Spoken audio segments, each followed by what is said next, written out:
I did fly with an organization called the Naval Strike and Air Warfare Center in Fallon, Nevada. It is the parent command to Top Gun. And I flew with Top Gun instructors. My job was to fly Red Air, which is basically to fly enemy profiles in an effort to get shot down by Top Gun instructors, which happened frequently. And so I'd hate to accept maybe a little bit of an embellishment, but you know, it's a rounding error. There you go. So I did fly Red Air and had a great time doing it. When you get shot down, you get to fly home at under 500 feet and faster than Mach. So it's after you get shot down that it really becomes fun begins. Yeah, right. But it was good. Now before I flew F-18s there, I was an E-2 Hawkeye pilot. And as a reservist, until I got sworn in, I was an E-2 Hawkeye pilot again. Once I left active duty for about 3 years, I was out of the military altogether, got back in as a reservist, and I flew E-2C Hawkeyes again. And I want to piggyback on what she was talking about immigration reform, because this is a national security issue. As a Hawkeye pilot, I flew counter-drug missions down in Central and South America. And the squadron that I was in, we busted about $2 billion with a B, $2 billion worth of cocaine every year on the high seas. That's what we did. My squadron no longer exists because of the defense cuts that have been put in place. That means $2 billion worth of cocaine is now potentially coming into our country that we used to interdict. And this is a really big deal. Let me tell you why. When you interdict it on the ocean in tons on ships, you can get a lot more. Once it gets into the United States and it gets distributed through the networks here, you're talking about trying to interdict it in ounces in people's pockets. It is darn near impossible at that point to have a counter-drug program. So it is critically important, in my estimation, that we stay involved in the drug war. And I would also like to say this as it relates to immigration, which is what she was talking about. I know firsthand, and I know I'm here to talk about the bill, but she hit I guess you guys can talk about any darn thing you want. A conversation here that's near and dear to my heart, given where I've been in my life. One of the things that's important to recognize is that these drug cartels down in Central and South America have no interest anymore in getting the drugs into the United States. They are only taking the drugs to northern Mexico. And once they get to northern Mexico, they come across our border without a hitch. Now, the problem here is that because we have this open border problem, the president doesn't seem to think it exists, but it does. Because we have this open border problem, we have cartels fighting cartels in northern Mexico. We have gangs, of course, now killing gangs in northern Mexico. If you have a 16-year-old kid and you say, hey, here's a backpack with $1 million worth of cocaine, I want you to go 40 miles north and hand it off to somebody else, a 16-year-old kid will take that in a heartbeat because there's a big profit in it for him. The problem is another 16-year-old kid is going to kill him. Why? Because he wants that same backpack. And then another 16-year-old kid will kill him. And you end up with these cartel wars, with these gang wars. And now these gangs and cartels, they're killing judges. They're killing police officers. They're killing politicians. And so we're on the brink of a failed state just south of the United States. We've got over 100,000 dead bodies in the last 6 years. 100,000 dead bodies in northern Mexico in the last 6 years because of these gang and cartel wars in northern Mexico. We've heard about how many deaths there are in Syria. How much do you hear about all of the killing happening in northern Mexico? Not much. Why? Because this president is committed to an open border policy for reasons that are not in the best interest of our national security. Now, I will also say they're not just transporting cocaine. They're transporting young girls in the slave trade, of which my state of Oklahoma is a hub. They're transporting arms. And the percentage of people coming across the border are not from Central and South America anymore. They're coming from the Middle East. They're coming from other places around the world because they know the easy access point into our country is the southern border of the United States. So immigration reform necessarily must start with border security. That's where it starts. If you want to call it comprehensive, then the comprehensive piece has to include border security. And currently, the comprehensive immigration reform that was originated in the Senate, that, as she rightly pointed out, is not in the House because it would get blue-slipped, that immigration reform is not comprehensive because it does not have any teeth in the border security provisions. Okay, I'll get off that soapbox for a second. So I've got a bill. As a Navy pilot, you know, national security is near and dear to my heart. Our country is facing threats. Of course, I talked about what's happening in south of our border, but we also have threats around the world. You look at what's happening in Russia. Russia is investing $750 billion with a B into military modernization. They're building, you know, ballistic missile submarines, submarine-launched ballistic missiles capable of carrying nuclear warheads. They're building these again. They're in violation of every nuclear arms treaty that we've had with them. This is a country that has invaded Georgia. They're moving the borders in Georgia. They still occupy South Ossetia and Abkhazia. They're moving towards Tbilisi on the border there. They have, you know, 10,000 troops in Armenia. They've canceled energy contracts with Azerbaijan. This is just in the South Caucasus. When you talk about Eastern Europe, there are countries in Eastern Europe that wanted a missile defense shield. Poland, the Czech Republic, the United States was helping them with that. You probably remember the president's statements to Medvedev, just wait until after my next election and I'll have more flexibility. Well, as soon as he got elected, what did he do? He canceled those programs that were going to go in Poland and the Czech Republic. And so, by the way, when those programs were in existence, Vladimir Putin's generals were threatening nuclear war against those countries, if you can imagine that. Those countries have had, you know, when you think about the Baltics and Ukraine, we're talking about countries that have had their energy cut off in the dead of winter. People die when that happens. Why? Because they're unwilling to acquiesce to the will of Vladimir Putin. And so what we should be doing as Americans is advocating for the freedom and independence of these former Soviet satellite states, whether they're in the South Caucasus or in Eastern Europe.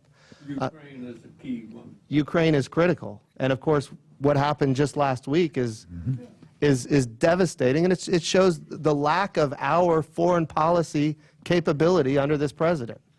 And the idea that that Vladimir Putin can go in there and scuttle a contract with the European Union that has all kinds of reforms, from, you know, social reforms to democratic reforms and trade agreements, and he can go in there and scuttle it. Why?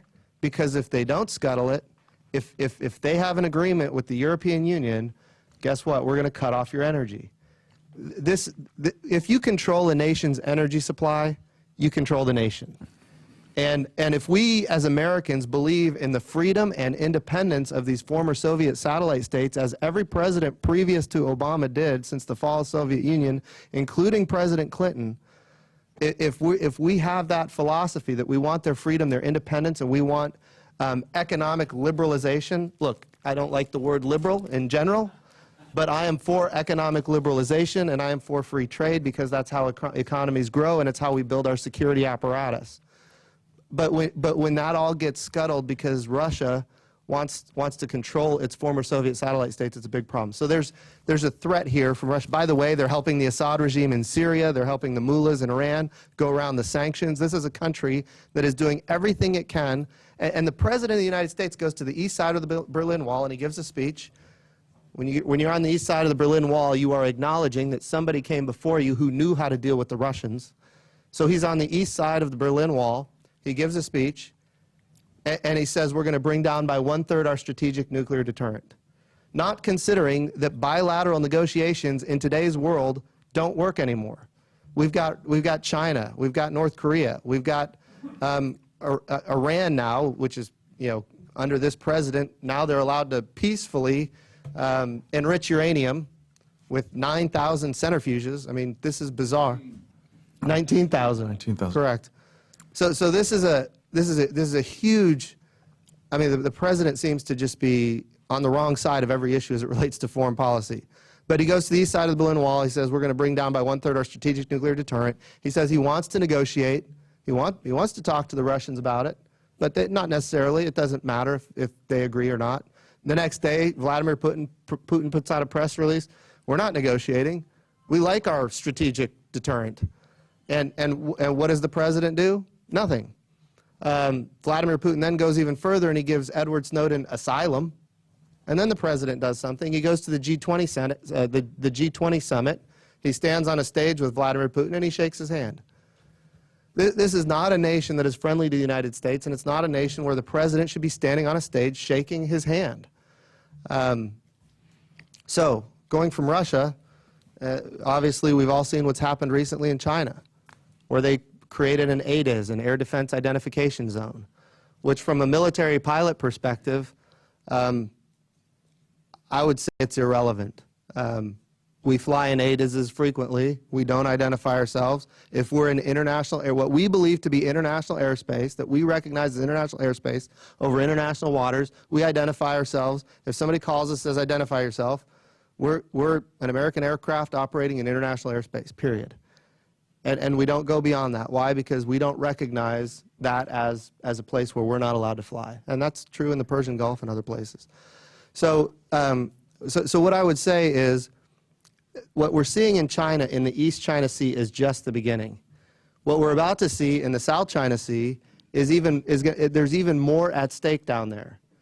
You've got the Philippines and Vietnam and Malaysia and Indonesia and these Taiwan. They all claim a piece of the South China Sea, and the energy resources available there are huge. Guess who else also claims the South China? They claim the entire thing for themselves. I think what we should do is we should rename the South China Sea. Call it the Freedom Sea or something else, but make sure that people recognize that this doesn't belong to the nation of China. But it's not just about fisheries, as has been reported mostly in the media. It's about energy and China's energy security. China's goal is to protect its population, and that requires energy security for China. And if they have to run over everybody else in the region, they will do it. What we have to do is we have to take this as an opportunity, because all these countries that I just mentioned that surround the South China Sea, if they want to maintain their freedom and independence, they're going to have to balance the big powers. The United States of America is one of those big powers. And so from our perspective, we have opportunities to partner with these nations for security purposes that would give us a leg up as it relates to the China scenario. Now, as we talk about this, China is building their military. Everybody knows that. They're investing a lot of money into military modern. They have their first aircraft carrier.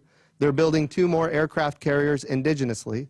By the way, that would be 3 aircraft carriers. Do you know how many carriers we're cutting in the next 10 years? 3. Why? Because we're under the sequester.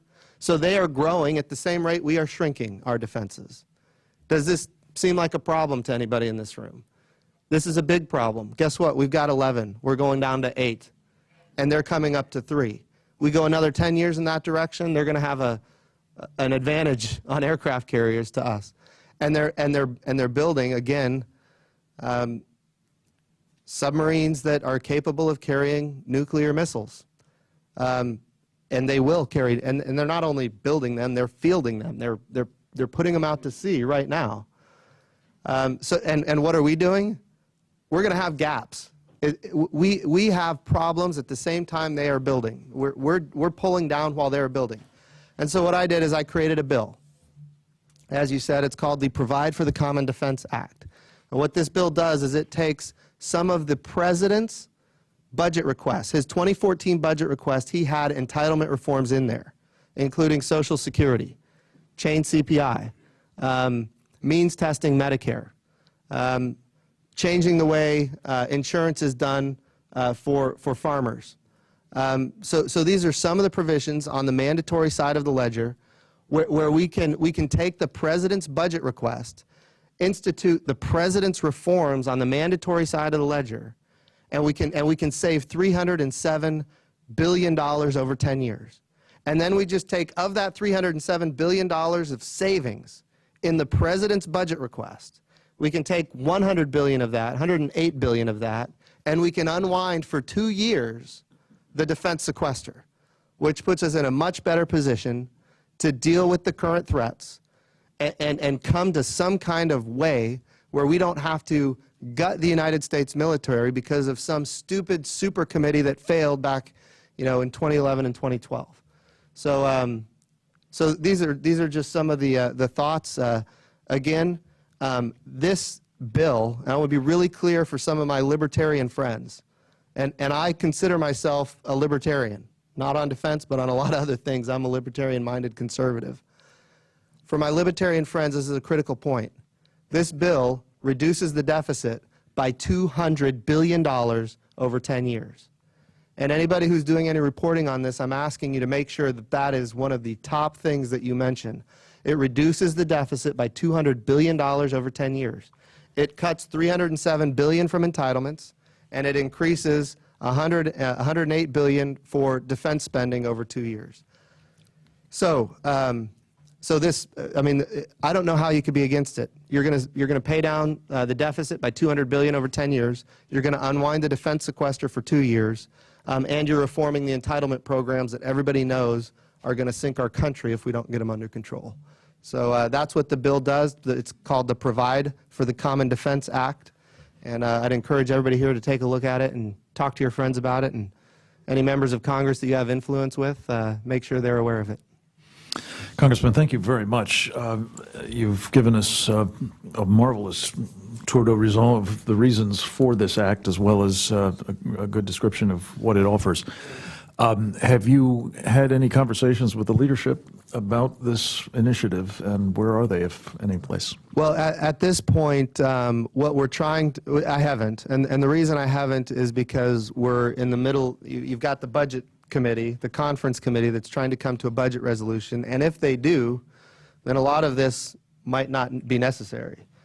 If they don't, then this would be an alternative. But what we've got to make sure, look, when it comes to the deal that the conference committee, the conference budget committee is working on, for me personally, I'm not so concerned about the discretionary side of the budget other than the defense side. When we're losing our national security at a time when the big powers in the world are building their national security, that's the biggest concern for me. So I haven't talked to them yet, but certainly, you know, Doug Lamborn, I want to be really clear. Doug Lamborn is a co-sponsor of this bill. He helped me write it. He's a champion for defense. And of course, he's a libertarian-minded conservative the way I am as well. So I think we're two guys that can unite the Republican Party behind a concept of providing for the common defense that we are called to do in the Constitution. Amen. Let's take some questions. Maury, seniority goes to you, sir. Age over wisdom. Has the CBO analyzed your bill? Yeah, in fact, the numbers that I talked about were all scored by the CBO. Okay. Yep. Dan? Thank you for your service. As a former submariner, I sympathize with all that aviation stuff you have to do. You're one of the guys that we know exist, but we never see or hear of, yeah. And we're Submariner, glad you're there. Not to be confused with submariner. Yes, sir. Right. Don't say it. Anyway, I had a comment and a question. The comment is, when we talk about 8 carriers, you know very well, and the Admiral knows, in the United States, when we talk about a carrier, for every one we have deployed, we have 1 in transit and 1 undergoing training. So it's much, much worse than it sounds. Having 8 carriers means we'll be lucky to keep 1 in any given crisis area of the world. If we have more than 2 crisis areas of the world going on, Yeah. it's really not enough. We don't do that anymore. Yeah, crisis. It's only one at a time. So the question is, I mean, we're all friends here, and it's an indelicate question. I wish you good luck. I hope the bill passes the House. I think there's a chance down the road something like this could.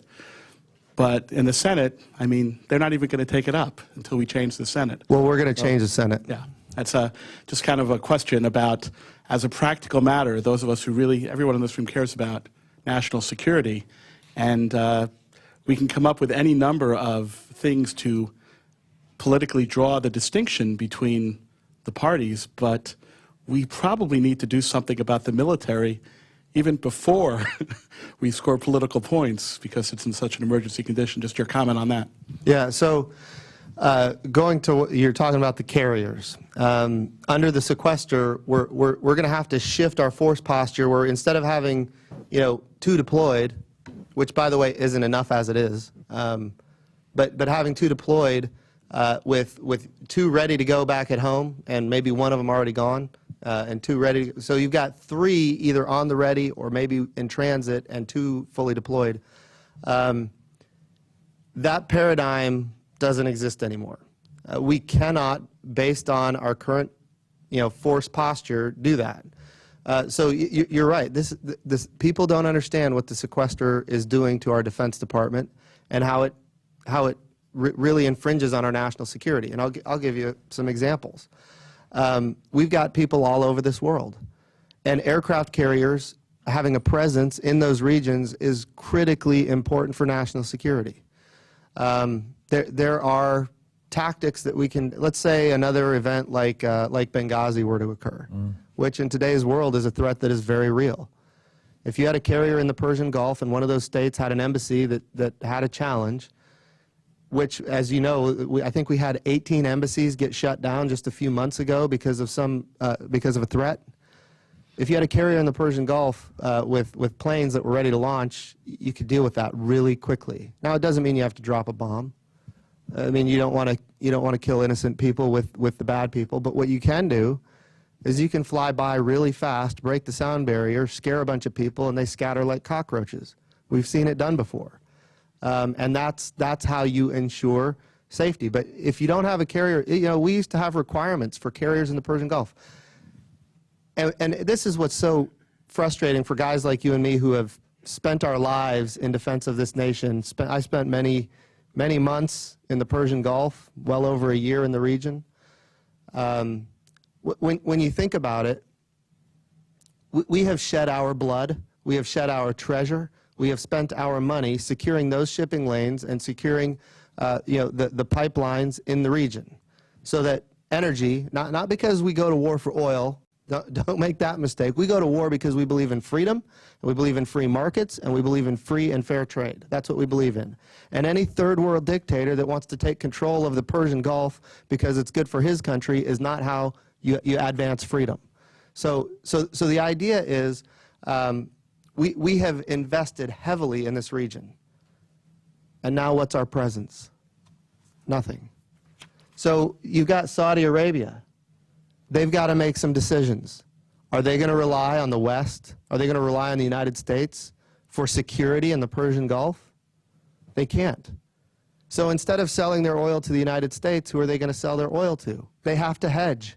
So now they're selling 50% of their oil to China, because they believe that there's coming a day when China will provide security in the Gulf. And if anybody, the reality is that's bad for our security position in the world. And again, energy security is security. You control a country's energy supply and you control the country. Thank goodness that our country is realizing that we've got all this natural gas reserves and we can adjust accordingly. But the reality is China is making huge investments in that region, huge.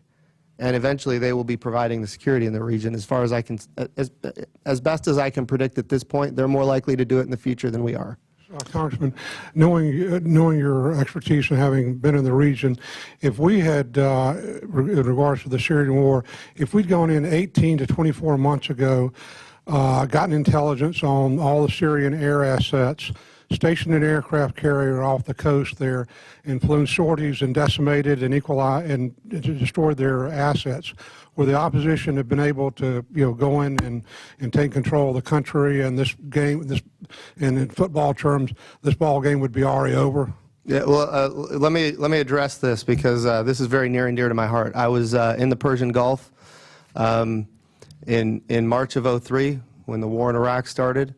I was part of shock and awe. I was flying missions in shock and awe. And here's what we know. We had spent months telling the Iraqi army how to surrender by flying very aggressive missions that were dangerous to our pilots to drop flyers. And because of that, when the war began, we had cut off their communications with response options. We had cut off their supply chains. So you had a bunch of people in the desert that were hungry, that wanted protection and shelter, and they had no leadership because they had no communication. So what we did, got it. So what we did, we dropped flyers, and then when we went into Iraq, they were perfectly lined up in the right formation so that when we flew over, they wouldn't be bombed. And we gathered them up, we put them in camps, we gave them food, we gave them shelter, we gave them clothing, we gave them, we got them cleaned up, we sent them back to their families. So this was by far the most humane war ever fought because of the capabilities we had to put it together. Now, I will also say that they were taking all of their tanks, all of their armored personnel carriers, all of their assets, and getting them out of the country. They were sending them to Iran and to Syria. I was flying a command and control asset with a big radar, the E-2 Hawkeye, and we saw all this stuff going on. Now, at the end, people said there was no chemical weapons, but we had human intelligence telling us that those planes that were leaving the country had chemical weapons on board, and we have tens of thousands, if not hundreds of thousands, of dead bodies in mass graves killed with chemical weapons. So the reality was, we fought the war, we won the war.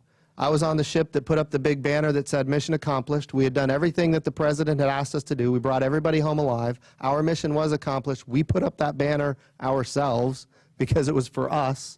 We were celebratory on the way home. And what's interesting is that after the war was over, I mean, if you remember, when we went in, the young girls were coming up to us with their babies and handing them over to American soldiers and saying, thank you, thank you. They were putting flowers on the tanks of our troops. I mean, they were ecstatic to have a breath of freedom after the fall of Saddam Hussein. But what happened after that is where things went awry, and you had foreign fighters coming into the country from various places around the Middle East. Al-Zarqawi, we damaged him pretty bad in Afghanistan. Where did he get his help after he got damaged in Afghanistan? He had a leg injury. He went to Baghdad. He went to Uday Hussein's hospital. He got his leg fixed, and then he became the leader of Al-Qaeda in Iraq.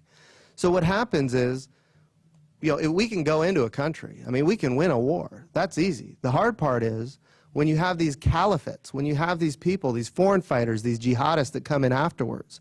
That's where everything gets really muddled up.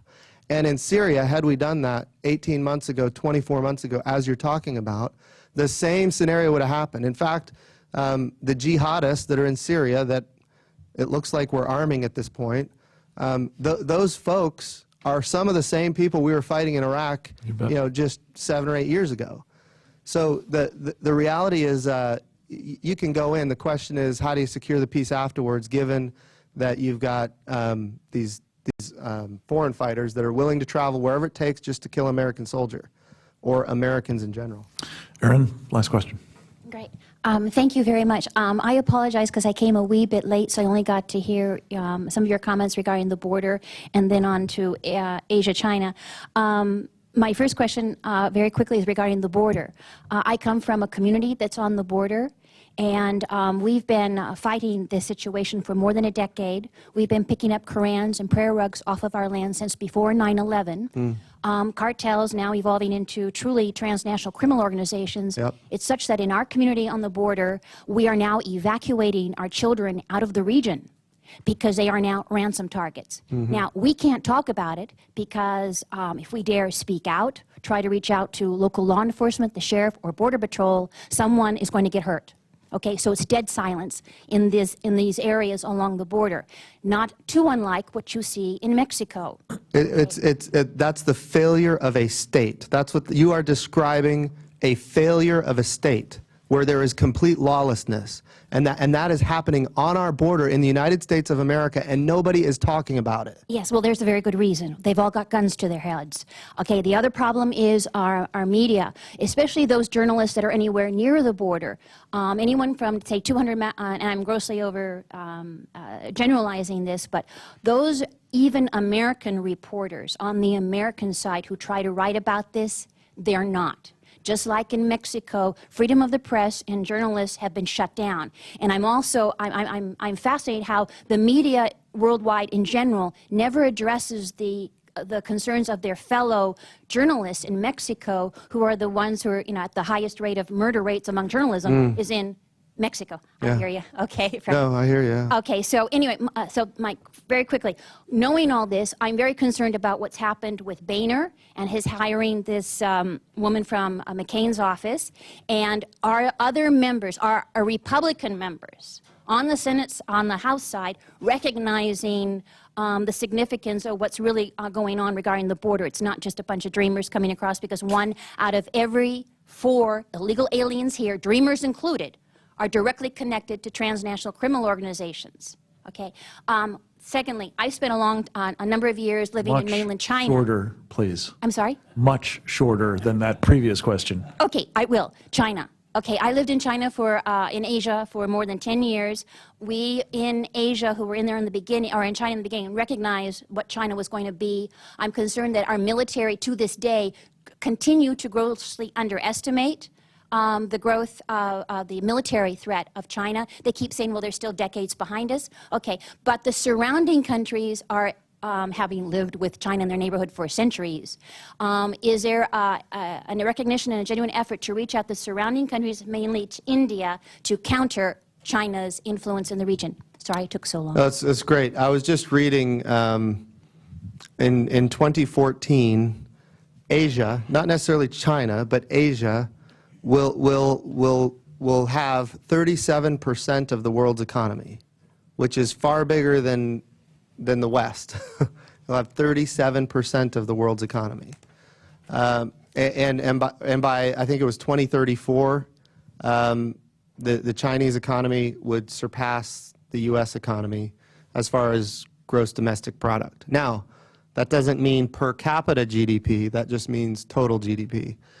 So we'll still be a wealthier nation per capita, but the reality is the strength of a nation is its GDP overall, because even though every person is a little bit less wealthy, collectively when they pay their taxes there's more revenue, and because of that they'll have a bigger military.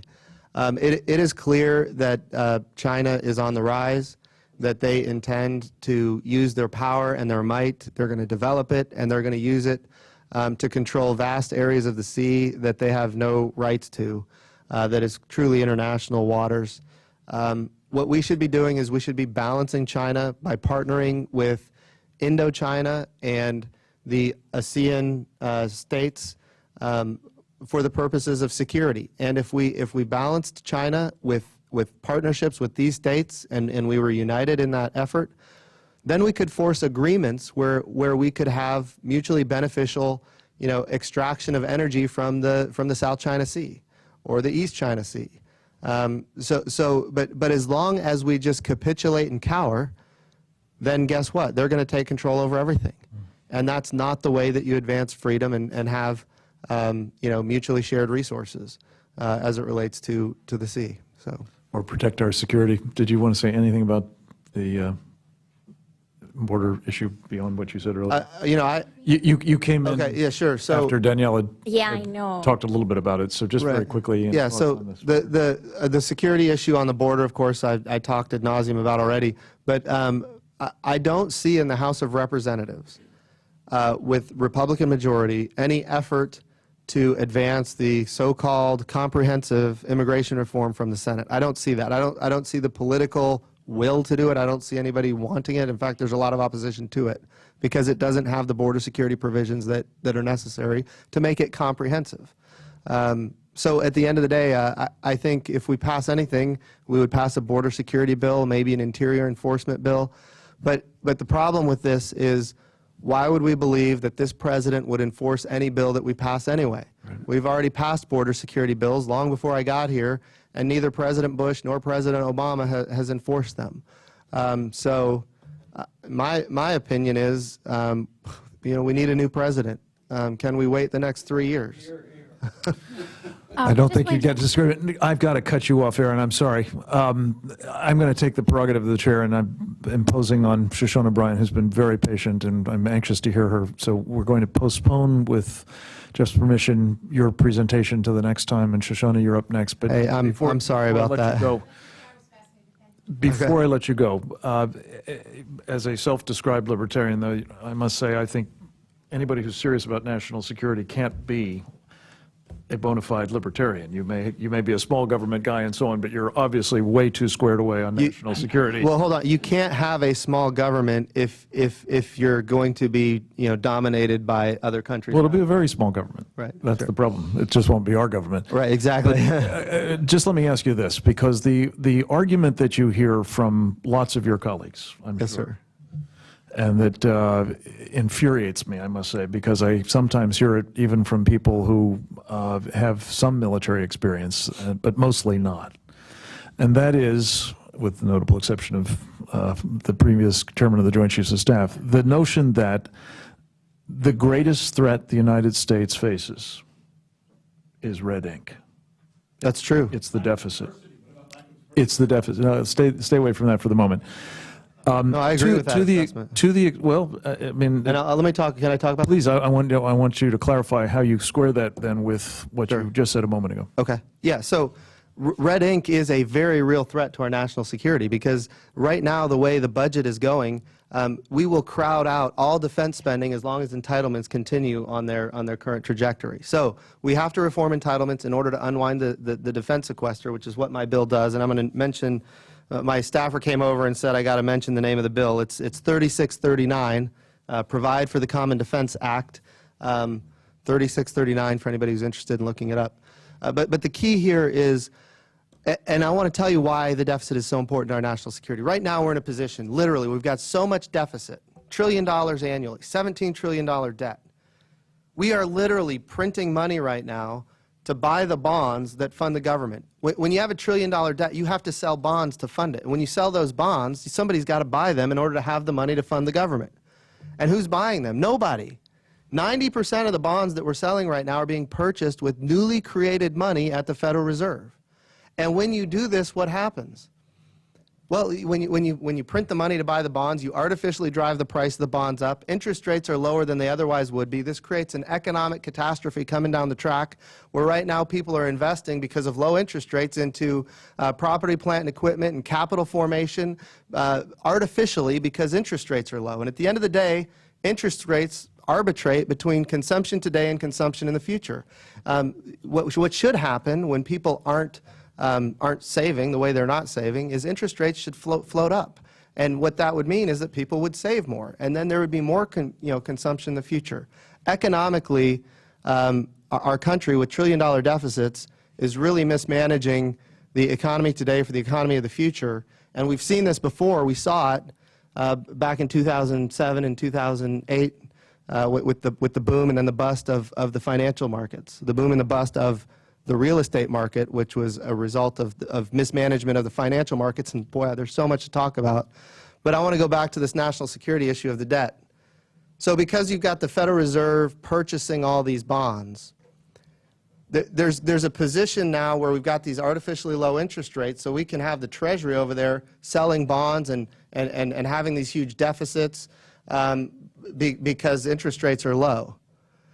But the reason people say, well, how come there's no inflation? You're printing the money to buy the bonds. You've got all this liquidity. Where is the inflation? Well, you've got all the banks. Banks right now are shoring up their reserves, which means they're not lending. Businesses are not borrowing because they're scared. A lot of businesses are saying, I got to stay below 50 employees because of Obamacare. Companies are saying, the regulatory environment is so crazy I can't expand. So businesses are not borrowing, banks are not lending, individuals are deleveraging, and when you have all this, you've got all this liquidity being injected into the markets, and at the same time, the liquidity is not hitting the street. It's out there on the sidelines waiting to hit the street, but it's not on the street yet, so there's no inflation. The president says he wants the economy to turn around. There's a day coming when the economy will turn around, and all that liquidity will then hit the street. And when that occurs, you will see an uptick in inflation, the likes of which we haven't seen since the 1970s. And the only thing the Federal Reserve can do at that point is to take all of those bonds that they've been buying, and they're going to have to sell them. Why? Because when you sell the bonds, you get the greenbacks out of the market, and that holds down inflation. So in order to bring down inflation, they're going to have to sell the bonds. And when you sell those bonds, you depress the bond market, interest rates go up, and now you've got high interest rates, and you've got the Fed with a $1 trillion annual deficit still, not the Federal Reserve Bank, but the federal government with a $1 trillion annual deficit. Now, this is the important point. For every 1% uptick in the interest rate, it's $500 billion in deficits over 10 years. So if interest rates go up 7, 8, 9% because of this liquidity crisis that we have created ourselves, 7, 8, 9%, instead of a $1 trillion of annual deficit, it's going to be $2 trillion of annual deficit. And so now you've got the worst of both worlds, where in order to fund a $2 trillion deficit, you have to sell bonds. And in order to hold down inflation, the Federal Reserve has to sell all the bonds that it previously bought. So now you've got the Fed, the Treasury, and the Federal Reserve selling bonds at the same time, driving down the value of the bonds, driving up the interest rates. The stock market goes down. The U.S. dollar loses value. And we've set all of this up ourselves because we haven't been able to get control of a $1 trillion annual deficit. And the president, he believes that we save our country by more investment. We need to spend more. They think quantitative easing is the solution, and it's not. It's the problem. And this is what keeps me up at night. When all this happens, and I don't know when it's going to happen, I don't have a crystal ball, and maybe we can manage it the way the Japanese have managed it so we don't have a collapse, but instead we just go through 20 or 30 years of non-growth. Maybe that will happen, best case scenario. And by the way, I'm sorry, that's not the best case scenario. We can turn this around, but it's going to take members of Congress to wake up and actually do what's right instead of doing what's necessary to get reelected. So what we've got to do, here's what keeps me up at night. When this happens, it will be just like the crisis in 2008. Everybody will say, look, the market's failed. The free market failed. The free market doesn't work. The market can't handle this. And in this particular case, it's the government that failed. And so it's instead, but they're all going to claim that the free market failed, and when they claim that, the government will be the solution. This is why I'm a libertarian Republican. The government is not the solution. The government creates the problems. It's the free market that creates the stability for the long term. So, but again, I'm a free market libertarian conservative on fiscal issues, but you can't have that kind of a country if it can't defend itself. Well, I'm sorry. This is a subject, obviously, for a longer conversation. But I think you said the key thing right at the very beginning of that, which is that the deficit is a national security threat. What I was objecting to is the assertion that it is the greatest national security threat, which allows people to say, well, we must do everything, including gutting our military, in order to address that threat. And that's where I think you and I are in agreement. If we got rid of the entire Department of Defense, we'd still have $500 billion of deficit. Right. The Department of Defense is not the problem here.